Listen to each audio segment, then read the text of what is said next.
Le perchoir, prendre de la hauteur sur le tourisme de demain. Bonjour et bienvenue dans Le Perchoir, le podcast qui interroge les risques, les tendances et les enjeux du tourisme de demain. Nous sommes Lydie Baude et Jean-Philippe Platrose, une créatrice de contenu et blogueuse voyage locale, un consultant expert international et enseignant en tourisme durable. Des regards croisés pour un podcast qui fait réfléchir et voyager. Le phénomène de surtourisme a été la saga de l'été dans l'industrie française du tourisme. D'un côté, la presse qui alerte sur ses effets dévastateurs, de l'autre, les professionnels du tourisme qui constatent une saison estivale parfois en demi-teinte. Mais alors, que penser de tout ça ? Jean-Philippe Platrose nous donne quelques pistes. Bonjour Jean-Philippe, alors on entend beaucoup parler en ce moment de surtourisme, tourisme de masse, ou encore surfréquentation. Mais quelles sont leurs définitions exactes ? Bonjour Lydie.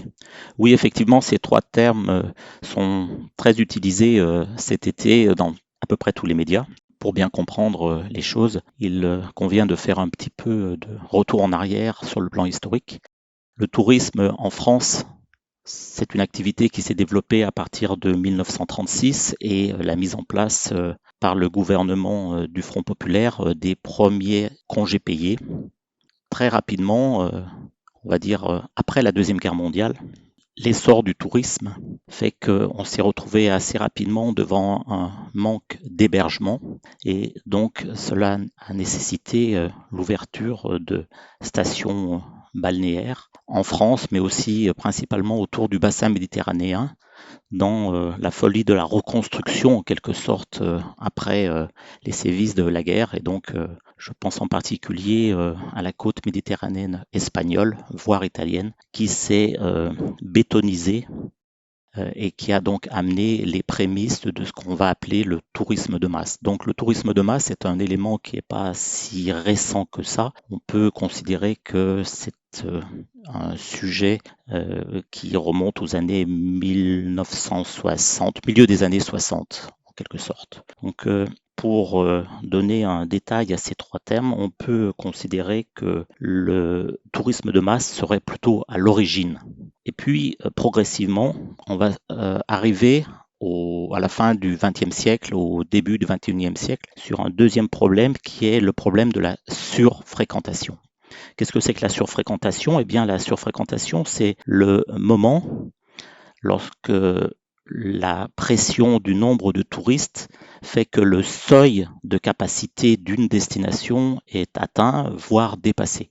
Cette surfréquentation, elle est ancienne, elle existe par exemple dans le cadre de soit de pèlerinage, donc de voyages à thème religieux, soit d'événements ponctuels, je pense à un festival artistique de musique, où sur un lieu donné, on va se trouver une population très importante qui va dépasser la capacité de ce site-là, mais on sait que c'est sur une période assez courte. Donc il y a une sorte d'acceptation du phénomène. Si on prend des exemples comme Lourdes en France, comme Rome, comme les lieux saints de Jérusalem, de la Mecque ou de certaines villes en Inde. En Inde, par exemple, lors de grands festivals comme le Kumbh Mela, on se retrouve avec plus de 100 millions de personnes sur le même point géographique sur une durée de 3 semaines, avec même 40 millions de personnes sur un seul jour. Donc, ce qui montre bien qu'on est capable de gérer des capacités comme ça, mais on est en surfréquentation. Donc, il faut que cet état soit sur une période la plus brève possible.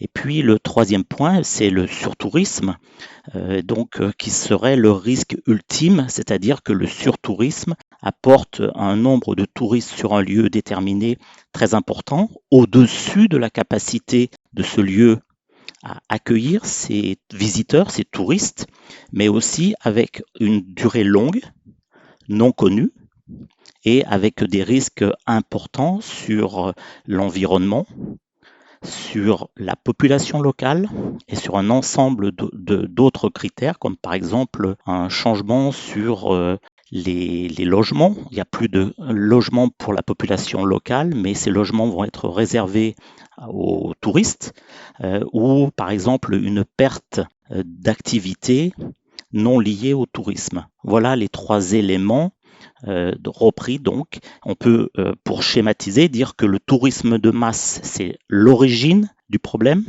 que la surfréquentation, en particulier la surfréquentation touristique, c'est la conséquence de ce tourisme de masse, et que le surtourisme, en quelque sorte, c'est le risque ultime.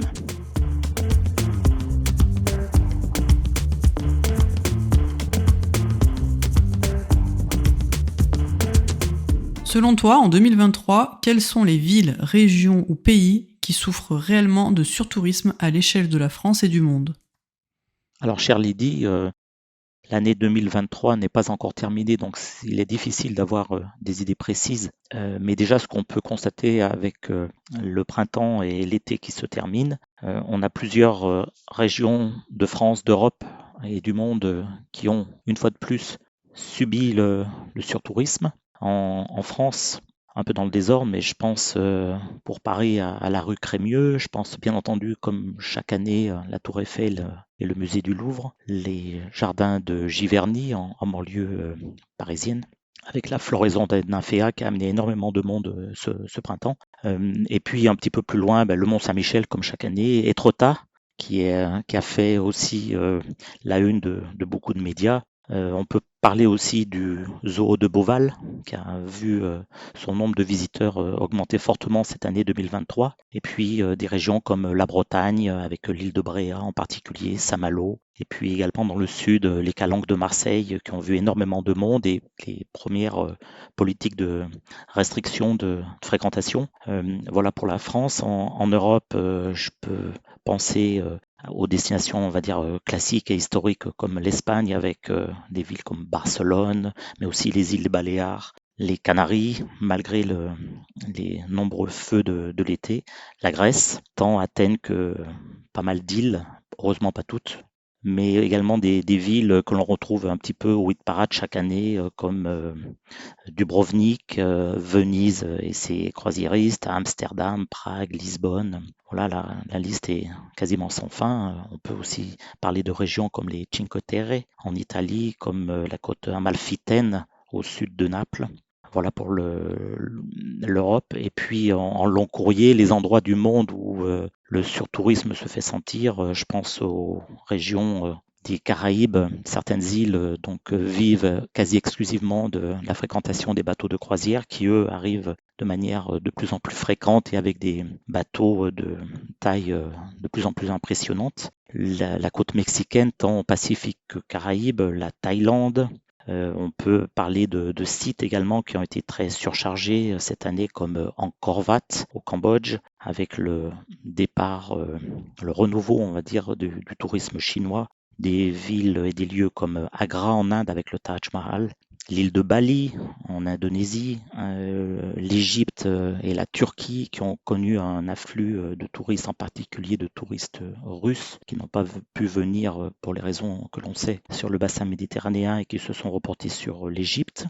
Puis même, on peut parler de surtourisme sur des destinations extrêmement lointaines comme l'île de Pâques au milieu du Pacifique et puis l'Antarctique qui, pour la première fois cette année 2022-2023, puisque la saison touristique en Antarctique s'arrête au mois de mars, a dépassé le nombre de 100 000 visiteurs.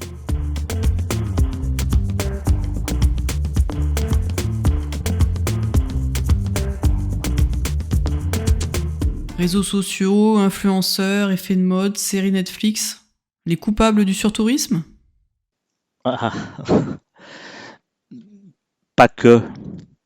Il n'y a pas que les réseaux sociaux, que les influenceurs, que l'effet de mode et les séries Netflix qui sont responsables du surtourisme. Par contre, tous les quatre ont largement leur part de responsabilité dans le phénomène. Dans les réseaux sociaux, je pense particulièrement à Instagram. Mais on peut trouver aussi d'autres causes qui sont à l'origine du surtourisme. Je pense en particulier aux low cost, aux compagnies aériennes low cost, tant par leur prix que leur fréquence. Je pense aussi à des sites comme Airbnb qui ont fortement changé au cours de ces 10 dernières années la façon de de voyager. Je pense à l'augmentation des congés payés, non pas forcément ici en France, mais dans différents pays du monde qui ont maintenant accès à cette facilité-là. L'augmentation par exemple en France, des RTT qui donnent la possibilité de partir plus fréquemment sur 3 ou 4 jours. L'augmentation du niveau de vie de certains pays maintenant qui peuvent se permettre, je pense à l'Inde, je pense à la Chine, je pense au Brésil, qui ont une population nombreuse et avec un niveau de vie certes en pourcentage qui reste faible par rapport à la population locale, mais qui ramené à une population d'un pays européen est tout à fait convenable. Et ces gens-là ont eux aussi légitimement envie de voyager et de connaître le monde, donc ils viennent alimenter cette fréquentation. On peut dire aussi que depuis la fin du Covid, les personnes ont vraiment eu envie, après ces 3 années difficiles, de redécouvrir le monde. On peut aussi parler de cette actualité anxiogène que l'on connaît en ce moment, qui donne envie peut-être de changer d'air.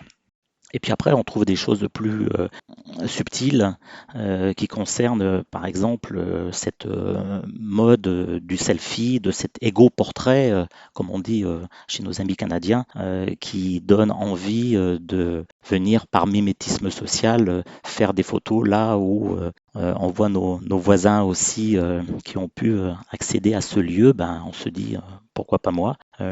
On a aussi, il faut le comprendre, une lenteur de mise en place de réponses adaptées au surtourisme du fait d'un manque d'appréhension ou d'une appréhension tardive des risques liés au surtourisme dans les différents lieux de réception de touristes et également auprès des autorités de tutelle de ces régions, de ces villes, qui n'ont pas anticipé. Donc maintenant, on arrive à cette prise de conscience que le surtourisme est là, qu'il peut y avoir évidemment des dégâts qui vont être dans certains cas irréversibles sur l'environnement, sur le mode de vie de la population locale. Et donc la prise en compte est faite. Il faut simplement maintenant le temps d'adaptation. Et là, je pense que dans les 2 années à venir, il y aura des réponses qui vont être mises en place. Elles commencent à venir dans certains pays, dans certaines régions françaises, mais ça ne répond pas exactement aux besoins total. Donc on se retrouve dans cette situation de tension qui n'est ni agréable pour la personne qui reçoit les touristes, pour l'environnement, pour la ville qui reçoit ces touristes, que pour le touriste lui-même qui, de ce fait-là, se retrouve dans une situation où finalement il n'est pas satisfait pleinement de la façon dont ses vacances se sont déroulées.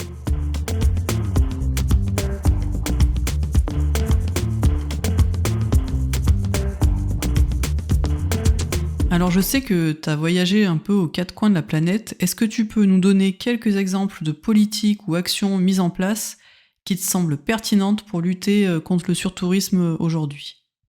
Ta question est difficile. La pertinence serait dans l'équilibre des solutions si on veut répondre en une seule phrase. À vrai dire, il y a plusieurs niveaux de réponse à apporter. On peut considérer, point numéro 1, que par exemple le tourisme pollue, qu'il impacte ainsi le dérèglement climatique, ou que le tourisme gêne, abîme, détruit l'environnement, les personnes qui vivent dans les destinations visitées. Donc en fonction de ces 2 éléments-là, on a des éléments de réponse. Mais je pense que principalement c'est le bon sens qui va primer dans la meilleure réponse à apporter. Si on considère les différentes réponses, la première des considérations va être considérée comme plutôt punitive ou voire injuste. Il s'agit bien entendu des taxations. Donc taxer une destination, c'est forcément exclure une partie des visiteurs potentiels qui, du fait de l'augmentation des prix de la visite, va refuser d'y aller. Tu me demandes des exemples, on va parler du cas du Bhoutan, qui a actuellement un niveau de prix pour visiter la destination le plus élevé au monde, puisqu'il faut débourser $200 par jour et par personne pour visiter le pays, auquel s'ajoutent bien entendu les frais inhérents au séjour sur place, c'est-à-dire l'hébergement, les transports, les visites, le guide, etc. Un deuxième cas sur lequel le pays a choisi de taxer fortement les visiteurs, c'est par exemple le Népal. qui, pour les personnes qui vont faire de l'alpinisme ou visiter les plus hauts sommets qu'offre la chaîne de l'Himalaya, a augmenté de manière considérable certains sommets du fait de la surconsommation, la surpopulation touristique sur ces lieux. Je pense à l'Everest. Maintenant, il faut débourser 15 000 $ pour avoir le droit d'essayer de grimper à l'Everest. D'autres destinations, comme par exemple le Rwanda. Rwanda, c'est un pays d'Afrique orientale qui a la chance d'avoir sur son territoire des gorilles. Eh bien, il en coûte aujourd'hui 2 fois plus qu'avant pour aller voir les gorilles. Et lorsque je dis 2 fois plus qu'avant, il faut débourser 1 500 $ par personne pour passer 1 heure avec les gorilles. Donc, pour une famille de 4 personnes, c'est évidemment 6 000 $ pour 1 heure le ticket d'entrée pour aller voir les gorilles, auquel s'ajoutent bien entendu tous les frais du voyage. On a une petite île du Pacifique qui a aussi mis depuis 2018 une taxe, ils appellent une taxe paradisiaque. Pour entrer sur cette île du Pacifique, de ce petit pays du Pacifique Nord, au large des Philippines, il faut d'abord payer une taxe de 100 $ par personne, que l'on paye directement à l'arrivée du vol à l'aéroport de Koror. Pour les 4 pays cités, l'augmentation des taxes n'est pas simplement le fait de remplir les caisses de l'État, mais bien entendu d'avoir un double impact. Premièrement, limiter le nombre de touristes, cette pression touristique qui peut mener donc au surtourisme comme on l'a évoqué précédemment, mais également profiter à la population qui vit du tourisme. Je pense en particulier au Népal. Si on enlève la manne touristique dans ce pays-là, on aura des vraies difficultés. En ce qui concerne aussi le montant des taxes, on peut dire que l'avantage particulier, c'est de pouvoir moduler ces taxes. C'est le cas, par exemple, au Bhoutan, où avoir mis depuis l'année dernière, au mois de septembre, juste à la fin du Covid, une taxe de 200 $ par personne, comme je l'ai indiqué, a vu une baisse du tourisme très importante. Et de ce fait-là, on peut moduler la taxe. C'est le cas en ce moment où le gouvernement vient de décréter que la taxe ne sera, à partir du mois de septembre de cette année, de plus que de 100 $ par jour au lieu de 200. Donc on peut facilement régler en fonction des besoins de l'économie. Donc voilà des idées.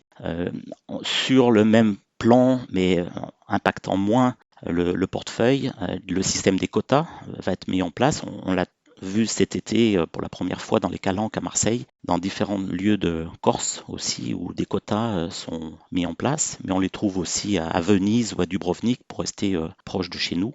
Et puis un troisième système également qui permet de limiter la fréquentation, qu'on va considérer comme plus juste financièrement parlant, c'est un système de tombola.